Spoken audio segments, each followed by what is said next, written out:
भाग रही थी सीमा हैदर, तभी एटीएस की पड़ गई नजर, दौड़ाकर पकड़ी गई, हो गई गिरफ्तार। गुप्त ठिकाने पर हो रही पूछताछ, योगी आदित्यनाथ के पास पहुंच गई थी फाइल, तभी एटीएस को मिली खुली छूट। 4 पासपोर्ट, फराटेदार अंग्रेजी, पश्तून होकर भी शुद्ध हिंदी बोलना।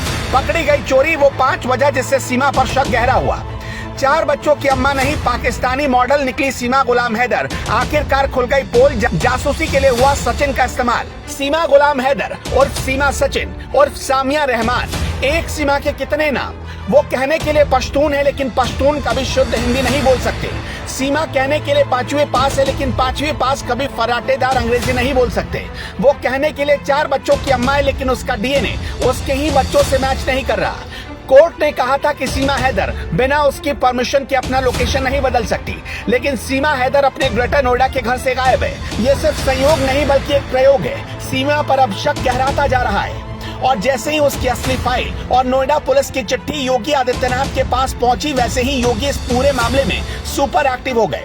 योगी आदित्यनाथ ने रातों रात फिर ऐसा ऑर्डर दिया कि यूपी की एटीएस अब सीमा को सबक सिखाने उतर गई। सीमा अपने ग्रेटर नोएडा वाले घर से कहीं गायब हो गई है। सीमा हैदर के मामले में एटीएस को क्यों आना पड़ा, ये सारे सवाल अनसुलझे हुए हैं। इस बीच ट्विटर पर सीमा से जुड़ी एक बहुत बड़ी जानकारी सामने आई है। कुछ बड़े पत्रकारों का दावा है कि सीमा हैदर और सचिन को गिरफ्तार कर लिया गया है। दरअसल उन्हें नजरबंद करके एक गुप्त जगह पर यूपी की एटीएस पूछताछ कर रही है, जिसमें 21 सवालों की लिस्ट तैयार की गई है, और सीमा गुलाम हैदर से हर एक सवाल का राज जानने की कोशिश कर रही है। इसके अलावा कुछ और जानकारियां सामने आई है। सीमा हैदर पाकिस्तानी आर्मी की सदस्य है। वो एक पाकिस्तानी मॉडल भी है। वो पाकिस्तानी आर्मी से प्रॉम्प्ट होकर खुफिया एजेंसी ISI में भर्ती हुई, जिसका लक्ष्य भारतीय युवक को अपने प्रेम जाल में फंसाकर भारत में बसने का था।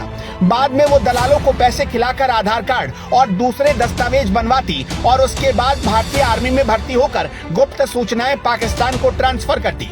अपने आप को 5वीं तक पढ़ा लिखा बताती है, लेकिन हिंदी, जो कि पाकिस्तान में बोली तक नहीं जाती, वो धारा प्रवाह बोलती है, और इंग्लिश भी फराटेदार बोलना जानती है। जिस देश में कंप्यूटर की पहुंच कुछ प्रतिशत जनता तक है, उस देश की 5वीं तक पढ़ी लिखी औरत कंप्यूटर चलाने में पूर्ण रूप से दक्ष है।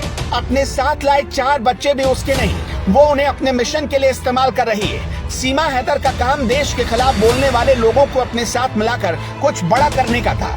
सिर्फ इतना ही नहीं, दिल फेंक हसीना सीमा हैदर के कितने आशिक, अब इस पर भी सवाल खड़ा होने लगा है। जी हाँ, सीमा का पति गुलाम हैदर दुबई में रहता था, लेकिन पाकिस्तान में सीमा हैदर के एक नहीं बल्कि 4 आशिक हैं। सीमा हैदर का पति गुलाम हैदर जब दुबई में सीमा हैदर के लिए मेहनत मजदूरी कर रहा था, तब सीमा के घर एजाज उसके बच्चों को संभालने के लिए आता था। इतना ही नहीं, उसके साथ सीमा की तस्वीरें अब सोशल मीडिया पर वायरल हो रही हैं। वहीं सीमा का एक और पूर्व प्रेमी ओसामा भी मीडिया में आकर काफी कुछ खुलासा कर चुका है। उसी ने बताया कि सीमा सचिन के लिए नहीं, क्रिकेट के लिए भारत आई है। वहीं सीमा हैदर के भारत आने के बाद से ही उसके खिलाफ जहां भारतीय जांच एजेंसियां हर एंगल से जांच कर रही हैं, और पाकिस्तान में भी सीमा को लेकर लोगों में भारी गुस्सा है। पाकिस्तान से धमकियां भी आई हैं कि अगर सीमा वापस पाकिस्तान नहीं गई तो भारत में 26/11 जैसे हमले होंगे।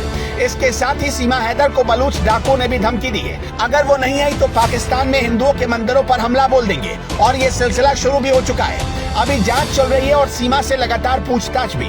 वहीं सीमा हैदर पूरी तरह से सचिन के लिए हिंदू बन चुकी है। वो दावा करती है कि उसने तुलसी पूजन भी शुरू कर दिया है, राधा नाम का पटका पहनती है, और इतना ही नहीं, सीमा मंदिर भी जाने लगी है, और शिवरात्रि का उसने व्रत भी रखा। लेकिन देखना होगा कि सीमा का धर्म परिवर्तन वाला हथकंडा कितना काम आता है। योगी आदित्यनाथ की नजरों में टिकी सीमा क्या इन सभी हथकंडों से बच पाती है या नहीं।